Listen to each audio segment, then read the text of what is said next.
Di awal film memperlihatkan dua pria kakak beradik yang sedang latihan tarung. Diberitahu kalau si kakak bernama Richie sedangkan adiknya bernama Danny. Tak berselang lama istri dari Richie meminta mereka agar menghentikan latihan itu karena suaranya sangatlah berisik. 5 minutes.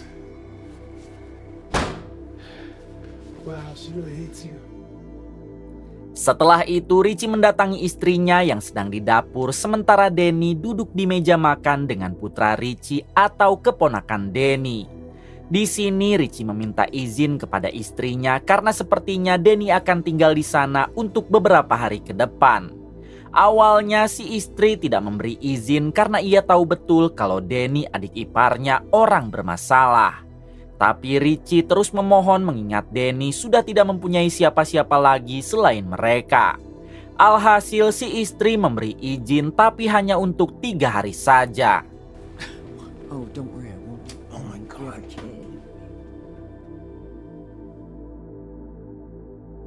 Malam harinya Richie mengajak Danny untuk menemui bosnya, siapa tahu si bos akan memberi Danny pekerjaan. Ini dia bos Richie yang diketahui bernama Michael. Diberitahu kalau Michael ini adalah bandar barang haram sedangkan Richie adalah kurir yang selalu mengantar paket-paket dari Michael ke setiap mafia yang memesan.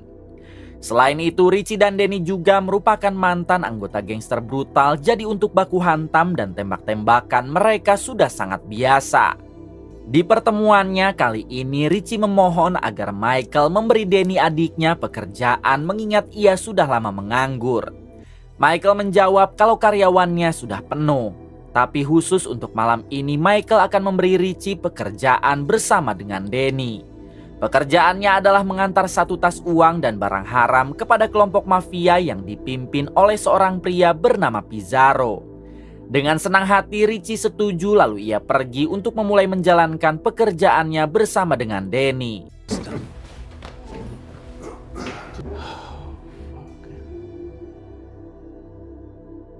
Tapi sebelum itu Richie dan Danny mengobrol dulu di dalam mobil. Di sini mereka sempat mengingat kenangan masa lalu yang mana dulu ayah mereka selalu mendidiknya dengan keras. Bahkan jika mereka salah maka hukumannya adalah dihajar dengan penyedot debu.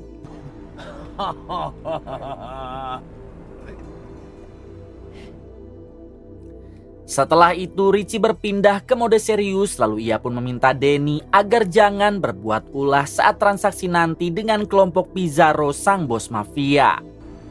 Huh? Grab the fucking bag in the trunk. 1 jam kemudian Richie dan Danny tiba di depan bar tempat mereka bertransaksi dengan kelompok Pizarro.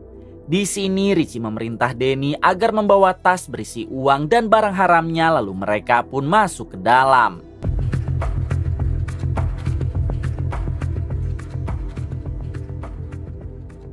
Setibanya di dalam mereka berdua disambut baik oleh putra Pizarro karena Pizarro sendiri tidak bisa hadir.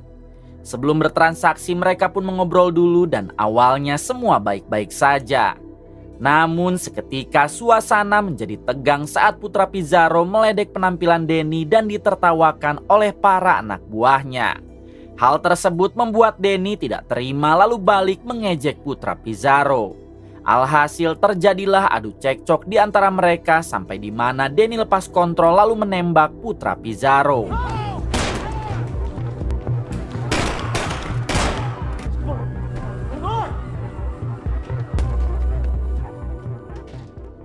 Ketika hendak pergi menggunakan mobil, ternyata ada 1 anak buah putra Pizarro yang masih hidup, lalu terjadi lagi aksi tembak-tembakan.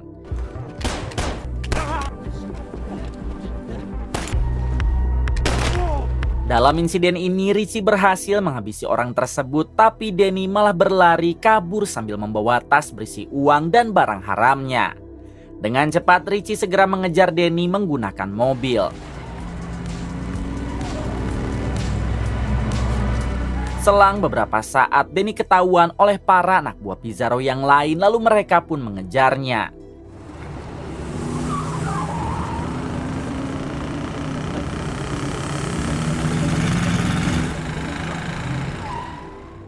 Ketika terpojok, Danny menodongkan pistol kepada mereka, namun ternyata pistol itu tidak berpeluru.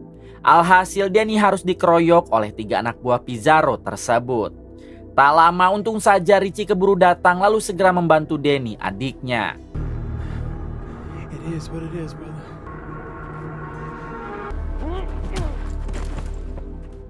Setelah berhasil melumpuhkan mereka, Danny dan Richie bergegas masuk ke mobil untuk melarikan diri.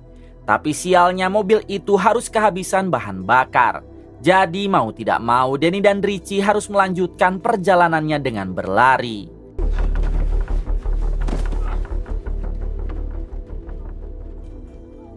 Tak lama kemudian Richie dan Danny membobol sebuah bengkel untuk menjadi tempat mereka istirahat sejenak. Di sini Richie memarahi Danny habis-habisan karena dianggap telah melakukan kesalahan besar. Richie sudah mewanti-wanti Danny agar tidak membuat masalah, tapi ia malah tetap saja berulah. Danny menjawab kalau dirinya hanya membela kehormatan sebab mereka duluan menginjak-injak harga diri Danny di depan orang. You told me you weren't gonna open your f***ing mouth. Tak berselang lama Michael, bos Richie, menghubungi. Di sini Michael bertanya apa yang terjadi dan kenapa Richie malah mengacau. Richie berbohong dengan mengatakan kalau mereka yang tiba-tiba menyerang duluan, jadi terpaksa Richie dan Danny balik melawan. Michael menjelaskan kalau orang yang Richie dan Danny habisi adalah putra kandung Pizarro, jadi dipastikan sekarang Pizarro akan memburu Richie serta Danny. Selanjutnya Michael bertanya lantas di mana sekarang tas berisi uang dan barang haram miliknya. Richie yang sadar akan membutuhkan banyak uang, ia pun kembali berbohong dengan mengatakan kalau tas tersebut mereka tinggalkan di lokasi sebelumnya. Padahal kita tahu kalau tasnya telah Danny bawa. Yeah. Setelah panggilan terputus, Richie kembali menyalahkan Danny. Karena gara-gara dirinya sekarang masalah akan tambah besar. Danny pun meminta Richie tenang dan sebaiknya mereka berdua hadapi saja semua masalah ini.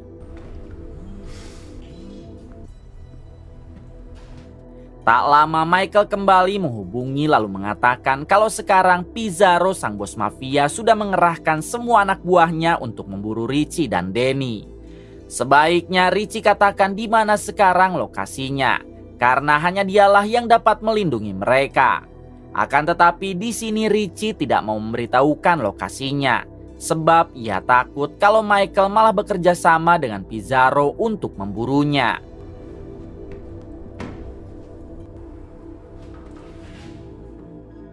Setelah panggilan dimatikan, para anak buah Pizarro sudah berada di sana sehingga Richie dan Danny segera bersiap untuk menghadapi mereka. Di sini salah satu anak buah Pizarro meminta Richie dan Danny menyerah saja karena Pizarro ingin mereka berdua dibawa secara hidup-hidup. Akan tetapi jelas saja Richie menolak dan terjadilah pertempuran. Enough to be here.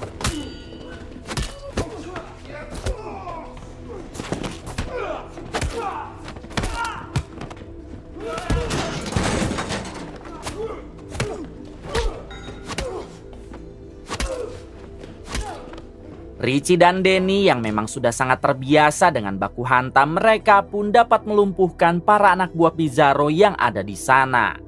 Tak lama datanglah kakek-kakek membawa tongkat bisbol yang ternyata itu adalah pemilik bengkel. Tapi tiba-tiba si kakek ambruk terjatuh lalu meminta tolong kepada Richie agar memanggilkan istrinya. Richie yang tidak percaya begitu saja, ia pun menolak dan hanya membiarkan si kakek sampai membuatnya meninggoy. Ternyata si kakek memang pemilik bengkel sungguhan dan alasannya ambruk karena dia terkena serangan jantung. Hal itu membuat Richie dan Danny merasa bersalah sebab mereka kira kalau si kakek adalah anak buah Pizarro yang berpura-pura.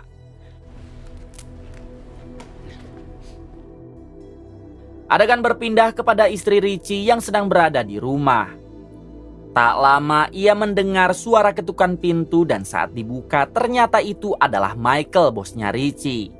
Di sini Michael bertanya apakah si istri tahu keberadaan Richie sekarang. Si istri menjawab tidak, bukankah dia sedang bekerja dengan Michael. Michael menjawab iya, tapi malam ini Richie dan Danny adiknya telah membuat kesalahan fatal.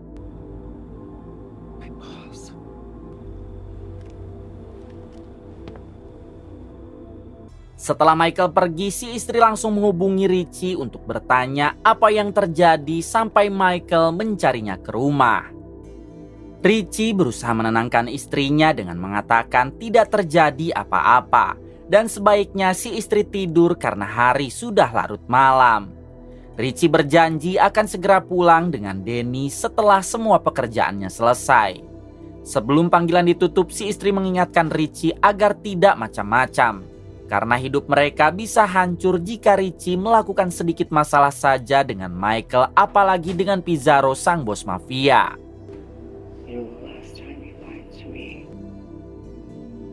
Setelah panggilannya dimatikan, Danny mengajak Richie kabur ke wilayah selatan karena di sana mereka akan aman. Mendengar hal tersebut, seketika Richie bertanya apakah Danny tidak memikirkan istri dan anak Richie di rumah. Mereka memang akan tenang kabur ke selatan, tapi anak dan istri Richie di rumah yang akan menjadi target Michael atau Pizarro. Richie ingin sebaiknya mereka kembalikan saja tas berisi uang dan barang haramnya kepada Michael. Dan dengan begitu Michael akan melindungi mereka dari buruan Pizarro. Sayang sekali Danny menolak karena inilah cara satu-satunya yang dapat membuat mereka cepat kaya. Alhasil Richie murka lalu mencekik Danny.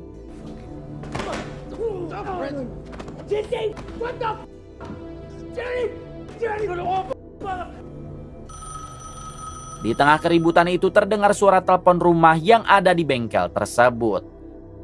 Saat diangkat, ternyata itu adalah polisi yang mendengar suara alarm bahaya dari bengkel.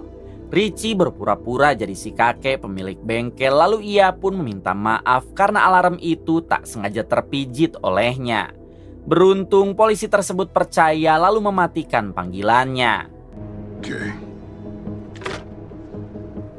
Selang beberapa saat, Richie dan Danny harus kembali menghadapi beberapa anak buah Pizarro yang baru datang di luar. Di sini Richie sempat berpikir kenapa mereka selalu tahu lokasinya sekarang padahal ia tidak memberitahu siapapun. Richie meminta Danny agar membuang ponsel mereka karena siapa tahu Pizarro atau Michael telah melacak ponsel mereka.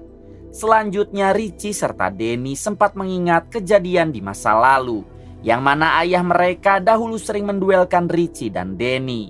Pada akhirnya Richie sadar bagaimanapun ia dan Danny harus tetap bersatu.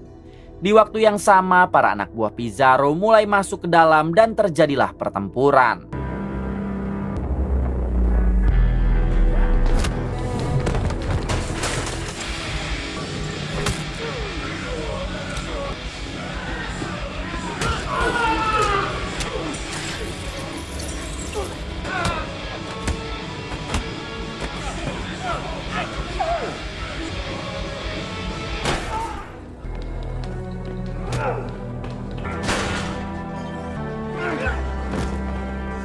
Di suatu waktu terlihat Richie yang hampir dibuat kewalahan oleh satu anak buah Pizarro. Beruntung Danny cepat membantu lalu balik menghabisi orang tersebut. Pada akhirnya mereka berdua dapat menghabisi semua anak buah Pizarro. Tak berselang lama terlihat Richie yang terluka akibat terkena tusukan saat perduelan tadi. Di sini Richie meminta Danny agar lebih baik pergi dengan membawa tas berisi uang itu. Richie sadar kalau Danny lebih membutuhkan uang itu, jadi ia rela menjadi korban asal Danny adiknya harus menjaga anak dan istri Richie. Mendengar hal tersebut, Danny malah menangis karena sekarang ia baru sadar kalau perbuatannya akan menghancurkan hidup Richie. Danny meminta maaf dan ia berjanji tidak akan pernah meninggalkan Richie sendiri. Just go, Danny. I'm done. I'm sorry. Di waktu yang sama Michael menghubungi Richie. Michael mengatakan kalau sekarang ia tahu Richie berada di bengkel yang ada di ujung jalan. Sedangkan Michael sendiri sudah berada di luar bengkel. Setelah panggilannya ditutup, Danny mempunyai ide untuk memberikan kembali tas itu kepada Michael. Kemudian Danny juga akan menyerahkan diri kepada Pizarro dan mengaku kalau semua ini ia yang bertanggung jawab. Dengan begitu maka Richie dan keluarganya akan bebas. Namun jelas Richie tidak setuju dan bagaimanapun juga mereka harus menghadapi bersama masalah ini. Tak lama Michael masuk ke dalam, lalu Richie dan Danny menghadapinya bersama-sama. Di sini Michael bertanya di mana tas itu sekarang, karena ia tahu kalau mereka telah mengambilnya. Berharap bisa damai, akhirnya Danny mengembalikan tas tersebut kepada Michael.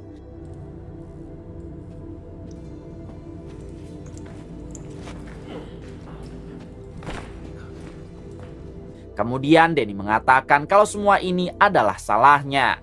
Danny berharap Michael dapat memaafkan mereka dan melindungi dari buruan Pizarro, sang bos mafia. Michael menjawab hanya ada satu cara untuk membereskan semua masalah ini, yaitu dengan mengorbankan Danny kepada Pizarro. Dengan begitu Pizarro akan menganggap semua masalah selesai sehingga Richie dan keluarganya dapat hidup dengan tenang. Michael juga menambahkan kalau Danny tidak mengorbankan diri, maka Michael juga ikut terancam karena Pizarro pasti menyangka kalau Richie dan Michael diperintah olehnya. Namun jelas Richie menolak karena bagaimanapun Danny adalah adik kandungnya.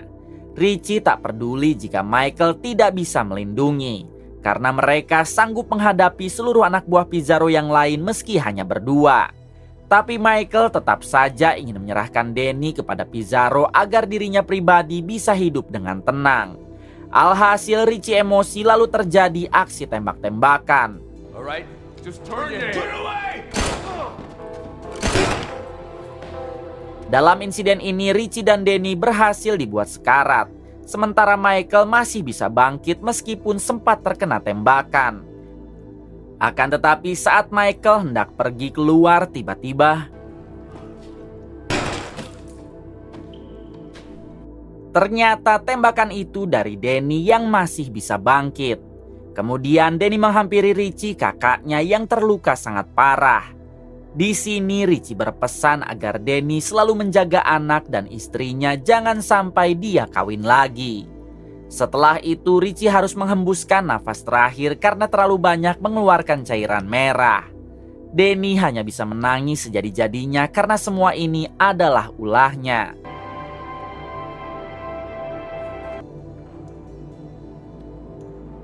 Selang beberapa saat, Danny menghubungi istri Richie lalu meminta dia agar menjemput di suatu tempat. Kemudian Danny pergi meninggalkan Richie sambil membawa tas berisi uang dan barang haram milik Michael. Danny kabur melalui jalan belakang lalu ia berlari untuk menuju ke tempat yang dijanjikan dengan istri Richie. Tak berselang lama Danny tiba di tempat yang dimaksud.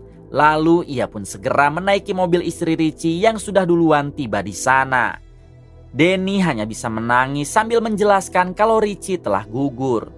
Tapi Danny berjanji akan bertanggung jawab dengan membiayai kehidupan istri Richie serta putranya, dan jika perlu Danny akan menikahi istri Richie.